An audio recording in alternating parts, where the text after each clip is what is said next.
There's our Pit Lord Ruination. Demonology Warlock is getting an overhaul in the next expansion, The War Within, and in today's video we're going to be doing a deep dive to take a look at all of the fantastic features that this specialization has to offer us, and as to who would it be a good fit for and will it be fun. If you want to make sure that you're staying up to date with news related to World of Warcraft, then smash that subscribe button. So the first main feature for every class moving into this expansion is that you will get 2 hero talents. You'll have a choice between the Diabolist and the Soul Harvester. Now, we're going to be taking a look at the Soul Harvester first here. You'll be getting Demonic Soul. A demonic entity now inhabits your soul, allowing you to detect if a soul shard has a succulent soul when it's generated. A succulent soul empowers your next hand of Gul'dan, reducing its cost and summoning 1 additional wild imp, unleashing your demonic soul to deal an additional 100,000 shadow damage. So this appears to be about empowering Hand of Gul'dan and focusing around those spells and abilities, and likely highlighting talents that are available to that build as well. Necrolite Teaching. Shadow Bolt damage is increased by 20%. Power Siphon increases the damage of Demon Bolt by an additional 20%. Do note that our set bonus as well is heavily focused around Shadow Bolt. It's basically just going to be doing 50% more damage, and then Shadow Bolt has a chance to empower our main Felguard. So anything to do with Shadow Bolt is likely something to keep an eye on in terms of overall power. Soul Anathema. Unleashing your demonic soul bestows a fiendish entity onto the soul of its target, dealing shadow damage over 10 seconds. Okay, so really big damage here. Your demonic soul deals 100% increased damage to the main target of Hand of Gul'dan. Really focused around Hand of Gul'dan and single target. Gore-bound Fortitude. You always gain the benefit of soul burn when consuming a health stone, increasing its health by 30% and increasing your maximum health by 20%. So if you wanted to spec out of soul burn or take a keybind off of your bar and reduce some of those keybind bloats, you would be able to do that through this talent. Friends in Dark Places. Dark Pact now shields you for an additional 50% of the sacrifice health. I think the value of that is going to outweigh the bonus of this, although now we have multiple charges of Healthstone, so maybe there's also the benefit of that with this, but I'm thinking the Dark Pact Shield, especially with how high health is at the moment, that percent health based ability is going to be really good. Shared Fate. When you kill a target, its tortured soul is flung into a nearby enemy for 3 seconds. This effect inflicts shadow damage to enemies within 10 yards every 0.9 seconds. So this is a nice little extra AoE. This is going to be really good, I think, in dungeon situations where a lot of mobs are dying really fast. This is going to just like spread like wildfire and do a bunch of explosion-oriented damage. Feast of Souls. When you kill a target, you have a chance to generate a soul shard that is guaranteed to be a succulent soul. So if you wanted to ramp up more towards your demonic soul. So I'm kind of thinking both of these are not going to be superb in PvP. Probably Feast of Souls will be better for in terms of single power empowerment, which is generally what you care more about in PvP. But in PvE, Shared Fate with the extra AoE on mobs that are dying really fast, there's a lot of mob density, is probably going to be really good as well. Eternal Servitude. Fel Domination cooldown reduced by 90 seconds, or targets resurrected with Soulstone resurrect with 40% additional health and 80% additional mana. Now, Fel Domination is probably going to be more focused around PvP, being able to switch between pets. It will make it a 1.5-minute cooldown down from 3. Also, your pet does die pretty frequently in PvP situations, so this will be nice as just a quality of life in order to make sure that your Felguard is basically never down. But in PvE, I'm imagining that Soulstone value, although generally speaking, you're not wanting your allies to die if you're going to do really well in PvE, probably is going to hold a bit more value. I'm not sure if there are many situations in PvE where you are actively switching your pet. You just lose so much as Demonology to be switching out of the Felguard. Wicked Reaping. Dealing damage dealt by your demonic soul is increased by 10%, and consuming demonic core feeds the demon entity within you, causing it to appear and deal shadow damage. There's more extra damage on a rotation. Quietus. Soul Anathema damage increased by 25%, and it is dealt 20% faster. Consuming demonic core activates Shared Fate or Feast of Souls. A lot of synergy in this tree. Satiel's Volition. Wild Imp damage increased by 5%, and wild imps that are imploded have an additional 5% chance to grant demonic core. Heavy focus around Hand of Gul'dan, heavy focus around wild imps. So when we look at the talent tree, likely we're going to want to focus our spells on that. Shadow of Death. Your demonic soul lures lost spirits to you, granting you succulent soul every 30 seconds while in combat. In addition, your demonic soul empowers your summoned demonic tyrant, causing it to grant 2 succulent souls while cast. So really big value from this. We've got Demoniac. I'm not even going to try to pronounce that correctly. I kind of want to focus around Implosion with this talent tree. I'm thinking that this will likely be a lot more fun with the extra bonus damage towards it, the extra wild imps that are coming in, and the focus around Hand of Gul'dan. So we're going to get the Imp Gang boss summoning in the big imps, Implosion summoning even more imps, Inner Demons. You passively can just summon imps. We'll get the Soul Strike. Soul Strike now being a passive ability for your pet is really nice in terms of reducing keybind bloat. Likely going to take up some of the Dreadstalkers. We got to lock in some of this stuff. Do we actually have to lock in everything on this side? When your Dreadstalkers charge into the target, their Dreadbite attacks now cleave multiple enemies. So if we wanted AoE, that would be really good. Or Dreadstalker's attack has a chance to trigger an additional attack. So you get AoE and you could get extra attacks like Wind Fury from your Felguard. So that could be really fun. We got Ball Scourge Bombers for just some straight up AoE, or Demonic Strength to be empowering our pet to get a massive Blade Storm. Now, this one seems to be more single target focused, so I'm probably going to go Demonic Strength, and generally in PvP, Demonic Strength is really good. Rune of Shadows increases all damage done by you and your pets and reduces the cast time of Shadow Bolt. Again, reading tooltips here to make sure that we're targeting things that increase Shadow Bolt damage is going to be really important. Increases the critical strike chance of your Wild Imps Wildfire Bolt. Well, we're focusing around Wild Imps with this build, and then Soul Strike will generate more Soul Shards, which would be really good for just getting more Hand of Gul'dans out. Demonic Tyrant, obviously a core staple of the specialization here. Power Siphon did have some focus on the talent tree, so we'll go after this as well. When your Wild Imps expire or die, your other demons are inspired. Ooh, so this could be really buffing up our damage, getting a ton of Imps out with all of these empowered Hand of Gul'dans out. Power Siphon increases the damage of Demon Bolt. Also, we got synergies around Demon Bolt with Power Siphon, so we're going to focus in on that as well. Umbral Blaze, Hand of Gul'dan has a 15% chance to burn its target for 80,000 additional shadow damage every 2 seconds. So we want extra damage on Hand of Gul'dan. That seems really good. Demonic Tyrant empowers 5 additional Wild Imps and deals 10% increased damage. We want it empowering our Imps. So we're playing like Pikmin right now with Warlock. We're going to be doing monstrous amounts of AoE. We like that. Shadow Bolt has a 10% chance to make your next Call Dreadstalkers cost 0. Okay, and cast time is instant. Okay, we want that because we're spamming Shadow Bolt. Now we've got to think about here, like which side do we want to go down here. Dreadbite causes the target to take 20% additional Shadow Flame damage. That'd be really good for buffing up Hand of Gul'dan. Bald Scourge Bombers damage increased by 20%, and your spells have a chance to summon a Bald Scourge Bomber. Okay, it just gets a little bit of extra proc AoE. Really good in AoE situations, but not particularly for what I'm trying to do here.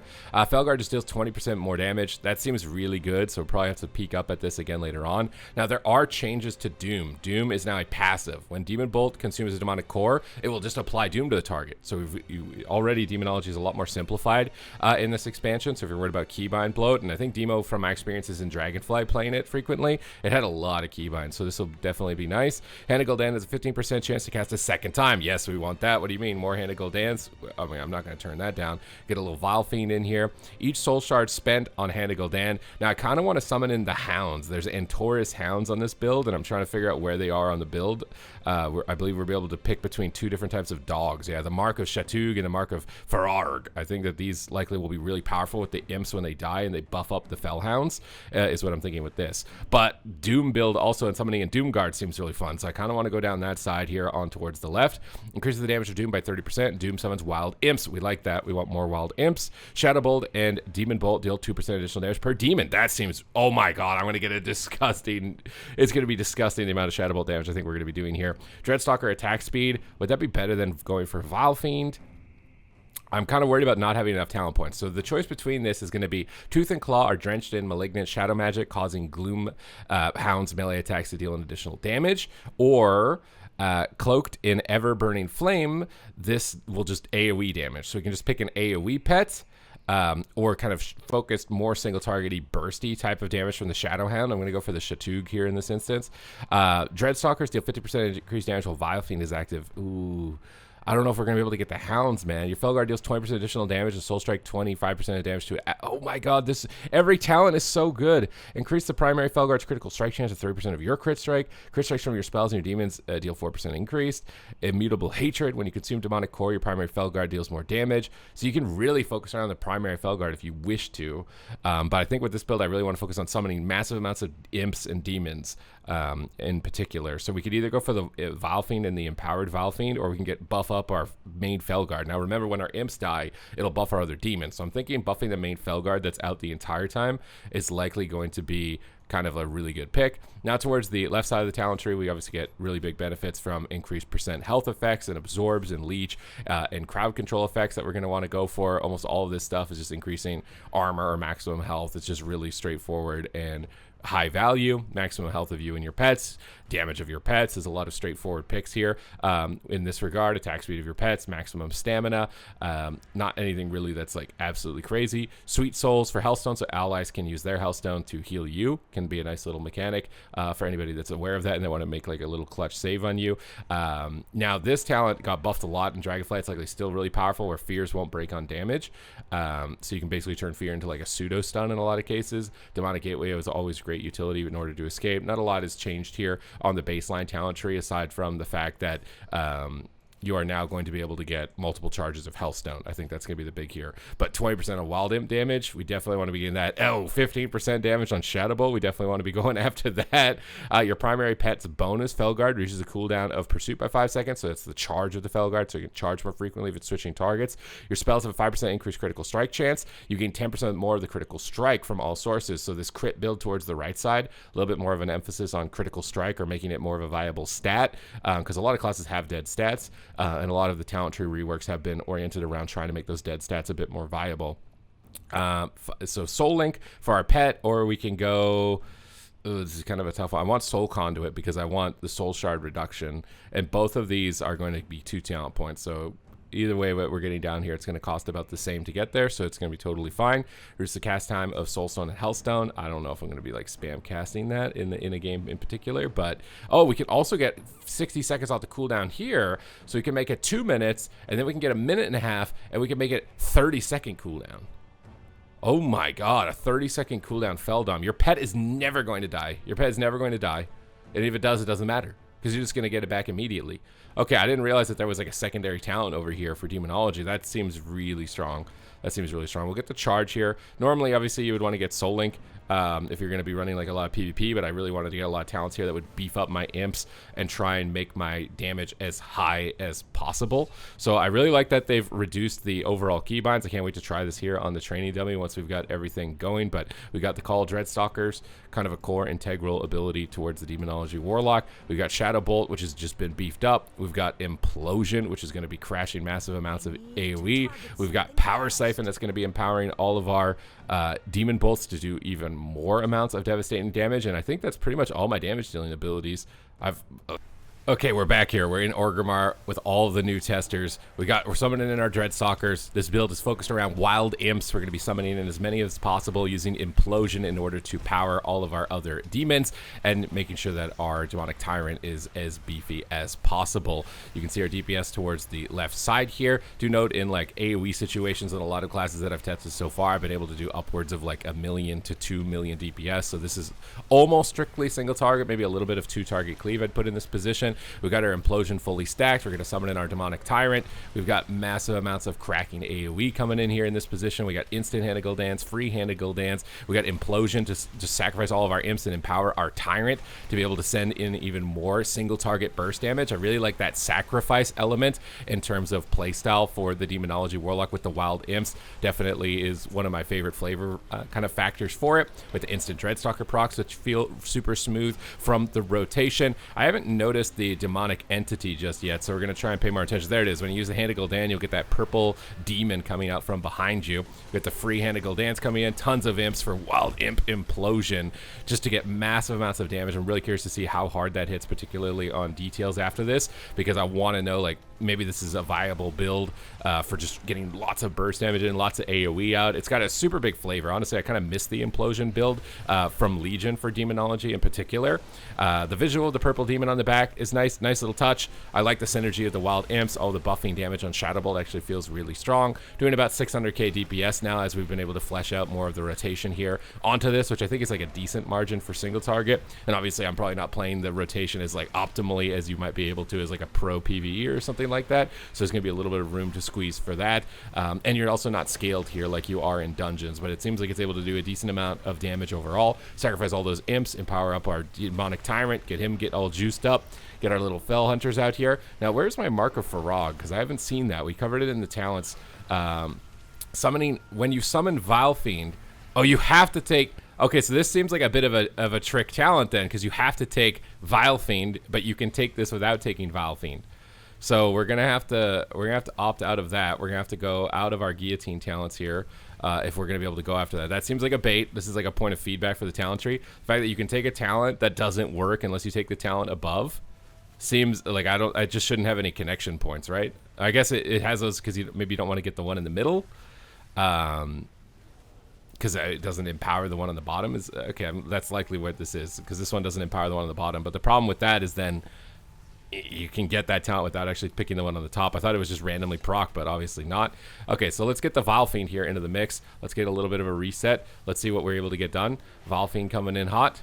Dreadstalker's coming in strong. We already got a Hand of Gul'dan proc. We're already doing really well. There's the Gloomhound. He's going to be charging into battle pretty quickly there. We can summon in literally legions of demons from Antorus. We got our Demonic Tyrant out. I don't know why he's not attacking. Get in there, guys.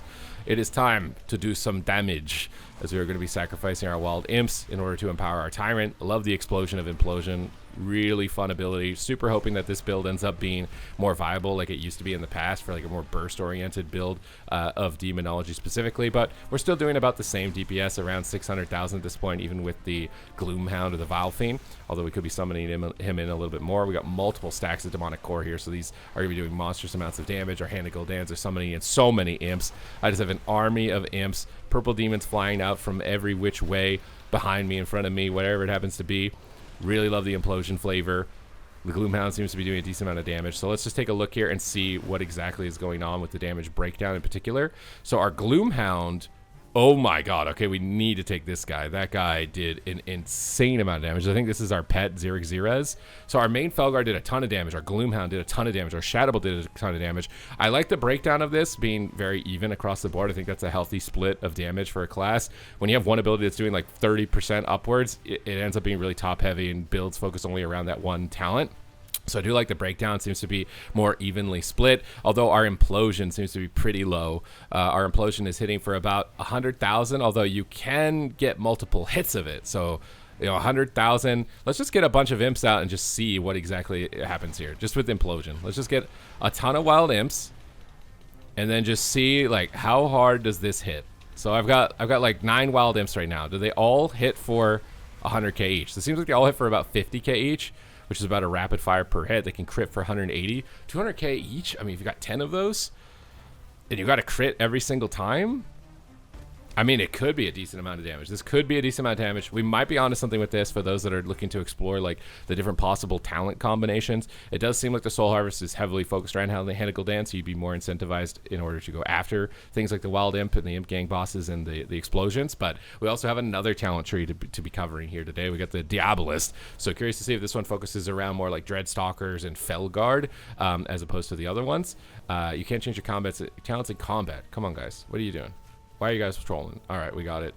Let's get in here. Cloven Souls. What is the first one, actually? So this is the one where you'll summon in depending on what spells you cast, you'll summon in an extra demon animation, and it'll empower another ability. Cloven Souls. Enemies damaged by your Overlord have their souls cloven, increasing damage taken by you and your pets by 5%. Demonic Art increases the damage of your next Hand of Gul'dan by 100% and reduces its cast time by 50%.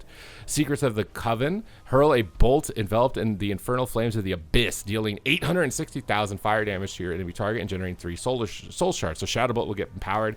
They gotta be careful with the abilities that transform, that like baseline talents also empower that ability, because sometimes when your ability changes, it actually does less damage because it doesn't have all the talents modifying it. It's just something that I've noted with like Ellie Shaman. Soul Edge Circle, so you get the free soul burn effect with your port if you didn't want to run that and you wanted to reduce some of your keybinds. Howl of Terror cooldown reduced by 15 seconds and range increase, so trying to get some focus more around Howl of Terror for some instant CC. Could be good for disrupting trash mobs. Danger with this one is that its duration is so long that you can sometimes path mobs into extra trash and aggro it. It becomes a bit of a problem.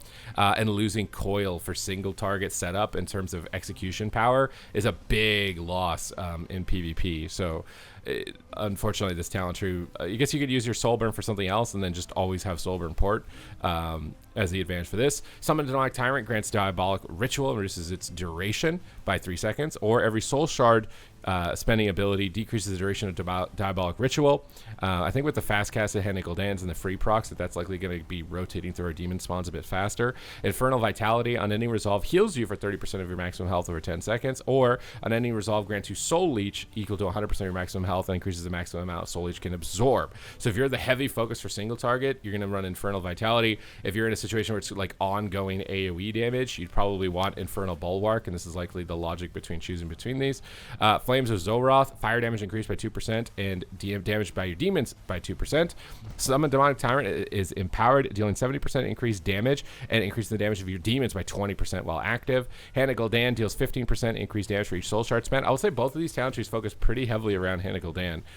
Rune Nation, summoning a Pit Lord, causing your Hannah Gul'dan to become Rune Nation, which will call down a meteor, dealing 900,000 damage, and summon Wild Imps. I feel like we could actually just play the same build, even with this in particular. Now, our main demon did do a tremendous amount of DPS, so I'm wondering if like these talents that buff your Felguard to do 20% more damage, they're probably going to be like mandatory talents. I feel like your Felguard just does so much damage that there's no way you wouldn't be running that with the Grimoire, but I'm just a big fanboy of Implosion that I really want it to be viable. So let's just start ramping up our demons. Let's see what we can get done in terms of overall DPS with this build.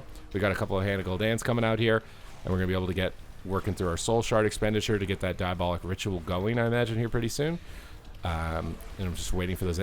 We summon in the Felguard. He does a big slash of an AoE attack. We just keep going through our rotation, keep spamming our soul shards, and eventually we're going to be getting to our Pit Lord, which is going to be empowering our massive Hannah Gul'dan into Rune Nation to do massive amounts of AoE damage. So we just empowered our Shadow Bolt. It's going to be Infernal Bolt. It's going to do 800,000 damage. That was a very big hit on one connection of a spell. Implosion all of our imps in here. Seems like we're doing maybe 50k DPS more. The balance is kind of close. There's our Pit Lord Rune Nation. Infernal summons in with our wild imps. We could combo that with an implosion and just get like a monster hit of damage there. Or if you got those 3 imps out during your demonic tyrant window, that could be really good and crazy powerful. Seems like it's going to be pretty fun, I would say, in PvE in terms of just being able to chill in the back, get through here, summon your giant legion army, do massive amounts of AoE damage, a little bit of customization in the talent trees between wanting to focus on your Felguard or wanting to focus on this legion of imps in particular. I feel like the other rotation maybe felt a little stronger. Okay, maybe not. That was a 1.8 million Shadow Bolt. 1.8 million Shadow Bolt. Okay. We like that. We like the 1.8 million Shadow Bolt. That's going to be nice and juicy. We get the Tyrant out here. Maybe I'm starting to like this a little bit more. Get our little Tyrant out here, starting juicing up all of our demons with all the extra bonuses that they get. Seems like we're doing a bit more damage, I think, than the other build. Wild Imps are summoned in with that Ruination into an Implosion combination and just get a huge hit of a single target burst onto it with our demons all called in at the same time. I think it's looking pretty fun. I'm really hoping this ends up being a viable build with Implosion because I just like the animation. It just looks really funny watching all these imps just flying in and exploding like that. We're doing pretty significantly more damage with Diabolist here with this build, about like almost 100,000 more DPS, pretty much just maintaining the same rotation as I did with the other previous build. That was a big Shadow Bolt into Implosion. That did a lot of damage. I feel like at that point. That did a lot. Okay, so our Shadow Bolts are hitting 600k. Where's our Infernal Bolts? 1.6 million. Our Demon Bolts are hitting 300k. These are decent numbers. Demonic Tyrant's hitting about 600k. Doom's ticking for about 400k. So we could maybe drop the Doom. It seems like the Doom Guard is not doing a lot. Like we got one Doom Guard here. He's only at 3%. So we might be able to like opt out of that. Our Rune Nation is normal hitting non-crit for 1 million damage. This build seems like it's going to be really viable and likely really strong. I like the little spell enhancements and flavor on the baseline abilities. I'd say overall Demonology is looking really fun. I'm very excited to try this out in some PvP. If you'd like to follow me live, I do stream on Twitch as well. That will be linked in the description down below. So thank you very much for watching the video, and I will see you in the next one.